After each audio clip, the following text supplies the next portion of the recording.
Film की शुरुआत में हमें आसमान में उड़ती एक पतंग दिखाई देती है जो पूरी आज़ादी के साथ शहर की हवाओं में उड़ रही होती है।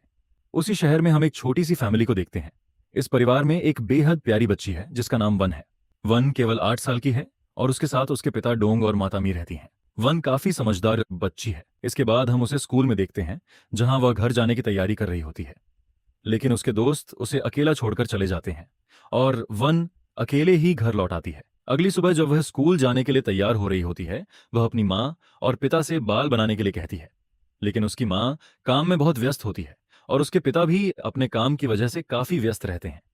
उनका परिवार मिडिल क्लास का है, इसलिए दोनों ही माता पिता काम करते हैं। वन के माता पिता उसे बहुत प्यार करते हैं, लेकिन काम की व्यस्तता की वजह से उसे समय नहीं दे पाते।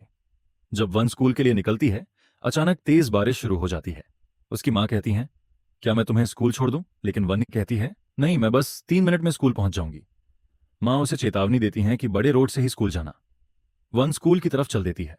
स्कूल के सभी बच्चे बारिश में तेजी से भागते हुए पहुंच जाते हैं, लेकिन वन जब जा रही होती है, किसी अजनबी का नजर उसे दूर से देख रहा होता है। फिर हमें वही पतंग दिखाई देती है जो कहानी की शुरुआत में आसमान में उड़ रही थी। अब वह सड़क पर गिरी हुई है और बारिश में भीग रही है। अजनबी उस पतंग को उठाता है और वन के सामने खड़ा हो जाता है। वह उससे पूछता है, क्या तुम स्कूल जा रही हो? वन जवाब देती है, हाँ। फिर अजनबी कहता है, तुम्हारा छाता बहुत सुंदर है, क्या तुम इसे मेरे साथ शेयर करोगी? वन कहती है, नहीं, मैं स्कूल के लिए लेट हो रही हूं। वन अपने स्कूल की तरफ देखती है। वह स्कूल से थोड़ी ही दूरी पर है। स्कूल के सारे बच्चे अंदर पहुंच चुके हैं और बारिश की वजह से बाहर कोई नहीं दिख रहा। अगले ही पल हम वन का टूटा हुआ छाता देखते हैं जो सुनसान जगह पर पड़ा है। वहीं उसकी कुछ चीजें भी दिखाई देती हैं, जैसे जूते, बैग और उसका फन। फिर हमें वन दिखाई देती है जो गंभीर रूप से जख्मी है और पूरी तरह खून में भीगी हुई है। वन अपने फोन को उठाकर एम्बुलेंस को कॉल करती है। तुरंत एम्बुलेंस आती है और वन को अस्पताल ले जाती है। जब यह खबर वन के माता पिता तक पहुंचती है, वे तुरंत अस्पताल पहुंचते हैं। वन की मां इस हालत को देखकर खुद को संभाल नहीं पाती, क्योंकि वह जानती है कि उस अजनबी ने वन पर हमला किया था और उसे मारने की कोशिश की थी। डॉक्टर वन के पिता से कहते हैं कि उसे सर्जरी की आवश्यकता है। उसके आंत और अन्य अंगों को निकालकर उनकी जगह आर्टिफिशियल अंग लगाए जाएंगे, जिससे उसे पूरी जिंदगी इसी तरह जीना होगा। वन की सर्जरी हो जाती है और उसे एमिच बैग लगाया जाता है जो उसके शरीर के बाहर के मटेरियल को निकालने का काम करेगा। जब वन होश में आती है, उसके पिता उसके पास आते हैं। वन अपने पिता से कहती है कि वह उस बुरे इंसान को पकड़े। वह बताती है कि उस व्यक्ति ने कई पॉकेट्स वाला कपड़ा पहना था, लेकिन उसके पिता कहते हैं, तुम अभी आराम करो। वन कहती है, अगर मैं सो गई तो सब भूल जाऊंगी। इस हादसे से वन की मां और पिता मानसिक रूप से काफी परेशान हो जाते हैं। वन के पिता को पता चलता है कि पुलिस को रेपिस्ट के बारे में जानकारी मिल चुकी है। गुस्से में वह पुलिस स्टेशन पहुंचते हैं। वहां पुलिस कहती है कि बिना सबूत के उस इंसान को गिरफ्तार नहीं किया जा सकता और इसके लिए वन के बयान की जरूरत होगी। वन की मां यह सुनकर गुस्सा हो जाती हैं, क्योंकि वह नहीं चाहती कि उनकी बेटी उस हादसे को फिर से याद करे। इस घटना का वन के माता पिता की मानसिक स्थिति पर भी गहरा असर पड़ता है और उनके बीच इसके चलते कई झगड़े होते हैं। इसके बाद लेडी कांस्टेबल वन के पिता से कहती है कि वह बेटी के लिए कोई खिलौना लाएं। घर लौटते समय वन के पिता की नजर एक खिलौने पर पड़ती है। फिर वहां वह वोंग का पसंदीदा खिलौना कोकीमंग दिखाई देता है, जिसे लेकर वे हॉस्पिटल पहुंचते हैं। वहीं हमें हॉस्पिटल में वोंग की साइकियाट्रिस्ट दिखाई देती हैं जो हैंडीकैप है। वह लानहो वोंग को उसके खिलौने के जरिए सामान्य बनाने की कोशिश करती हैं। जब वोंग थोड़ा नॉर्मल महसूस करती है तो साइकियाट्रिस्ट उससे सवाल पूछना शुरू करती हैं और अलग अलग अपराधियों की तस्वीरें दिखाती हैं। जैसे ही वोंग उस अजनबी का चेहरा देखती है जिसने उसके साथ हमला किया था, वह अपनी आंखें बंद कर लेती हैं। इससे साइकियाट्रिस्ट समझ जाती हैं कि यही वह रेपिस्ट है। जब वह सारे अपराधियों की तस्वीरें दिखाती हैं, वोंग डर के मारे उस व्यक्ति की तस्वीर पर उंगली रख देती है जिसने उसके साथ अपराध किया था। यह सब प्रक्रिया कैमरे में रिकॉर्ड हो रही होती है, जिससे पुलिस के पास उस अपराधी को पकड़ने के लिए सबूत हो जाता है। इसके बाद साइकियाट्रिस्ट वोंग के पिता से मिलती हैं और सुझाव देती हैं कि वोंग को फिजिकल और इमोशनल हीलिंग की जरूरत है। साथ ही डोंग और उसकी पत्नी के लिए भी यह आवश्यक है, क्योंकि इस हादसे का असर उनके मानसिक स्वास्थ्य पर भी पड़ा है। लेकिन वोंग की मां इस बात से बहुत गुस्से में हो जाती हैं। इसी बीच पुलिस वोंग के रेपिस्ट को पकड़ लेती है और यह खबर मीडिया तक पहुंच जाती है। मीडिया भी हॉस्पिटल में पहुंच जाता है। डोंग अपनी बेटी को बचाने के लिए तेजी से भागते हैं। जब वे उसे दूसरे कमरे में शिफ्ट कर रहे होते हैं, मीडिया भी अंदर घुस आती है। डोंग अपनी बेटी को गोद में उठाते हैं और उसकी ग्लूकोज की बोतल भी हाथ में लेकर तेजी से सीढ़ियों से ऊपर जाने लगते हैं। वहीं दूसरी तरफ वोंग की मां भी मीडिया को रोकने की कोशिश करती हैं, लेकिन वह बेहोश हो जाती हैं क्योंकि वह प्रेग्नेंट होती हैं। जब डोंग अपनी बेटी को दूसरे कमरे में शिफ्ट कर रहे होते हैं, वोंग रोते हुए अपने पिता से पूछती है, क्या मैंने कोई गुनाह किया? डोंग उसे प्यार से समझाते हैं, तुमने कोई गुनाह नहीं किया। तब डोंग देखते हैं कि वोंग के स्टोव बैग में जिसमें उसका वेस्ट मटेरियल निकलता है वह हिलने की वजह से बैग और टॉयलेट बेड पर गिरने लगता है। यह देखकर डोंग ने उसे साफ करने के लिए हाथ लगाया, तभी वोंग को पीटीएसडी अटैक आ जाता है। उसे फिर से वही घटना याद आने लगती है। डोंग तुरंत समझ जाते हैं कि उनकी बेटी क्या महसूस कर रही है और वह उससे दूर हट जाते हैं। शाम को डोंग अपनी बेटी से मिलने आते हैं। वोंग खुद को पूरी तरह शीट से ढक लेती है ताकि उसके पिता उसे ना देख पाएं।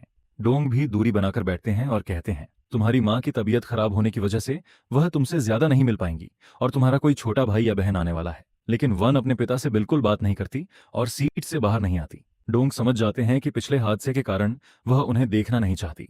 यह देखकर डोंग काफी दुखी होते हैं और वहां से बाहर चले जाते हैं। बाद में जब डोंग हॉस्पिटल का बिल चेक करते हैं तो देखते हैं कि बिल बहुत बढ़ गया है और उनके पास पैसे नहीं हैं। वे अपने दोस्त को कॉल करते हैं जो उनके साथ काम करता था। डोंग का दोस्त उन्हें हौसला देता है और कहता है, तुम ये मत सोचो कि तुम जॉब पर नहीं हो। उनका मैनेजर, जो उनकी स्थिति समझता है, हॉस्पिटल के सारे बिल भर देता है। अगले दिन कोर्ट में उस इंसान की पेशी होती है जिसने वोंग के साथ हमला किया था। उस व्यक्ति से सवाल किए जाते हैं तो वह खुद को बेकसूर बताता है और कहता है कि उस दिन वह कंस्ट्रक्शन के काम पर था। लेकिन पुलिस के पास सारे सबूत मौजूद होते हैं। उसके कपड़ों पर वोंग का खून और जूतों पर उस जगह की मिट्टी जहां अपराध हुआ था। रेपिस्ट दावा करता है कि उसके जूते चोरी हो गए थे और अगली सुबह अपने घर के बाहर लौट आए थे।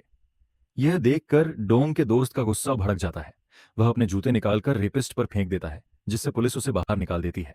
फिर डोंग हॉस्पिटल पहुंचते हैं और देखते हैं कि साइकियाट्रिस्ट के साथ कुछ लोग कार्टून कैरेक्टर की ड्रेस में वोंग को खुश करने की कोशिश कर रहे हैं। यह लोग वोंग की माँ और उसके दोस्त होते हैं। वोंग ये देखकर काफी खुश महसूस करती है। फिर जब डोंग उन कार्टून कैरेक्टर की ड्रेस के लिए पेमेंट करते हैं तो वे देखते हैं कि वह ड्रेस काफी महंगी है। वे अपने क्रेडिट कार्ड से पेमेंट करते हैं और पूछते हैं, इस कॉस्ट्यूम का वीकली खर्च कितना होगा? लेकिन जो लोग कीमत बताते हैं वह डोंग कभी भी अफोर्ड नहीं कर सकते। तब उस इंसान ने डोंग की स्थिति को समझते हुए कहा, आप इसे रख सकते हैं, लेकिन काम खत्म होने के बाद इसे वापस कर देना। यह ड्रेस वोंग के फेवरेट कार्टून कैरेक्टर कोकीमंग की होती है। डोंग ये ड्रेस पहनकर अपनी बेटी के पास जाते हैं। वोंग यह देखकर बहुत खुश होती है और कोकीमंग को गले लगा लेती है। उसे यह नहीं पता होता कि उसके अंदर उसके पिता ही हैं। अगली सुबह वोंग और साइकियाट्रिस्ट आपस में कई बातें कर रहे होते हैं। साइकियाट्रिस्ट वोंग से पूछती हैं, क्या तुम स्कूल जाना चाहती हो? वोंग इनकार कर देती है क्योंकि उसे लगता है कि उसके साथ जो हुआ वह सब उसके दोस्तों को पता चल गया होगा। उसे डर है कि उसके दोस्तों के बीच वह बहुत अनकंफर्टेबल महसूस करेगी। वोंग साइकियाट्रिस्ट से कहती है कि उसकी वजह से उसकी माँ और डैड काम पर नहीं जा पा रहे हैं और हॉस्पिटल में बहुत खर्चा हो रहा है। वह यह भी बताती है कि वह अपने दोस्तों और स्कूल को बहुत मिस करती है, लेकिन नहीं जानती कि उसके दोस्त उसके बारे में क्या सोचेंगे। अगली सुबह वोंग हॉस्पिटल से डिस्चार्ज हो जाती है। जब उसके पिता उसे घर ले जाने के लिए आते हैं, वोंग उन्हें बिल्कुल नहीं देखती। इसलिए जब वे कार में बैठते हैं तो बीच में कपड़ा लगा देते हैं ताकि वोंग अपने पिता को न देख पाए। गाड़ी उसी रास्ते से गुजरती है जहां हादसा हुआ था। वोंग की तबीयत खराब होने लगती है, इसलिए डोंग तेजी से गाड़ी चलाकर घर पहुंचते हैं जहां उसके दोस्तों ने उसकी मां की शॉप के ऊपर ड्राइंग्स और कार्ड लगाए थे। वोंग ये देखकर बहुत खुश होती है। इसके बाद वोंग के दोस्त डोंग के पास आते हैं और कहते हैं, अगर मैं उस दिन वोंग के साथ होता तो ऐसा कभी नहीं होता। यह कहते हुए वह जोर जोर से रोने लगता है। डोंग उसे पास बुलाकर समझाते हैं, इसमें तुम्हारी कोई गलती नहीं है। रात में वोंग अपने टीचर्स और दोस्तों के नोट्स पढ़ती है। इससे उसे स्कूल जाने का हौसला मिलता है और अगली सुबह वह स्कूल जाने के लिए रेडी हो जाती है। स्कूल जाते समय वोंग को पेट पर लगे एमी बैग की वजह से असुविधा महसूस होती है। साथ ही पीछे से उसकी दोस्त भी उसे देख रही होती हैं। तभी डोंग कार्टून कैरेक्टर की ड्रेस पहनकर उसके पीछे आते हैं। यह देखकर वोंग बहुत खुश और कॉन्फिडेंट महसूस करती है। वह खुशी खुशी स्कूल जाती है और डोंग भी उसे प्रोटेक्ट करते हुए स्कूल तक साथ जाते हैं। स्कूल में डोंग वोंग के टीचर से मिलते हैं और कहते हैं कि वोंग को मेल टीचर से दूर रखा जाए, क्योंकि वोंग अभी भी किसी भी मेल के साथ कंफर्टेबल नहीं महसूस करती। रात में जब वोंग सोती है, उसके पिता उसके लिए बैग लाते हैं ताकि वह अपने एटमी बैग को उस बैग से कवर कर सके। उस बैग में कई सारी कैंडीज भी होती हैं। अगले दिन स्कूल जाते समय वोंग अपने एटमी बैग को उस बैग से कवर कर लेती है। कुछ दोस्त वोंग से पूछते हैं, तुम्हारी कमर पर यह क्या है? वोंग बैग से कैंडीज निकालकर अपने दोस्तों को देती है। इस दौरान डोंग भी कार्टून कैरेक्टर की ड्रेस पहनकर उसका पीछा करते हैं। वोंग समझ जाती है कि वह ड्रेस पहनकर उसके पीछे वाला कोई और नहीं बल्कि उसके पिता हैं। डोंग को उस ड्रेस में काफी गर्मी लगती है, जिससे वे पूरी तरह पसीने में भीग जाते हैं। वोंग उनके पास जाकर बैठती है और उनका हाथ पकड़कर उनके पसीने को साफ करती है। इस तरह दोनों के बीच की दूरी भी खत्म हो जाती है। अगले दिन वोंग के पिता डॉक्टर से मिलने जाते हैं। डॉक्टर बताते हैं कि केस कमजोर पड़ रहा है क्योंकि रेपिस्ट की झूठी गवाही की वजह से वोंग के हॉस्पिटल में की गई रिकॉर्डिंग को कोर्ट ने खारिज कर दिया है। अब वोंग को कोर्ट में आकर उस रेपिस्ट के खिलाफ गवाही देनी होगी। डोंग नहीं चाहते कि वोंग फिर से उस व्यक्ति को देखे और पुराने हादसे को याद करे, इसलिए डोंग जेल जाकर उस रेपिस्ट से मिलने जाते हैं। रेपिस्ट डोंग से कहता है कि उसे कुछ भी याद नहीं है। फिर वह धमकी देता है, अगर मैंने सब कुछ किया है तो उसे जिंदा रहने का हक नहीं है। वह अगले ही पल समझौते की बात करता है। वह कहता है, तुम्हें देने के लिए अभी मेरे पास पैसे नहीं हैं, लेकिन मैं जल्दी ही पैसों का इंतजाम कर लूंगा। साथ ही वह डोंग को चेतावनी भी देता है कि अगर उसने उसकी बात नहीं मानी तो जेल से बाहर आने के बाद वह फिर से वही सब कर सकता है। यह सुनकर डोंग का गुस्सा बढ़ जाता है। वह जेल की चेयर उठाकर ग्लास पर मारने लगता है। पुलिस तुरंत उस रेपिस्ट को अंदर ले जाती है। जिस दिन कोर्ट में सुनवाई होती है, वोंग को कोर्ट में लाया जाता है। वोंग से सवाल किए जाते हैं और जब रेपिस्ट का फोटो दिखाया जाता है, वोंग उसे पहचान लेती है। कोर्ट उस रेपिस्ट को सिर्फ 12 साल की सजा सुनाती है। कोर्ट की यह घोषणा सुनकर हॉल में हलचल मच जाती है। यह सुनकर डोंग गुस्से में अपने प्लान के मुताबिक रेपिस्ट को मारने वाला होता है, लेकिन तभी वोंग पीछे से आकर अपने पिता का पैर पकड़ती है और रोते हुए कहती है, डैड प्लीज घर चलो। डोंग अपनी बेटी को देखकर उसे छोड़ देते हैं। कुछ समय बाद का सीन दिखाई देता है। वोंग की मां की डिलीवरी होती है और उसे एक प्यारा बेटा पैदा होता है। वोंग अपने बेटे का नाम वन रखती है। वोंग की लाइफ अब बाहर से सामान्य लगती है, लेकिन असलियत में उसके लिए कुछ भी नॉर्मल नहीं है। स्कूल से आते समय वोंग आज भी उस हादसे को याद कर डरती है, लेकिन अपने छोटे भाई की वजह से उसे जीने की नई उम्मीद मिली है। यह कहानी उन सभी इंसानों की है जो ऐसे हादसों से गुजरे हैं। यह मूवी एक सच्ची घटना पर आधारित है।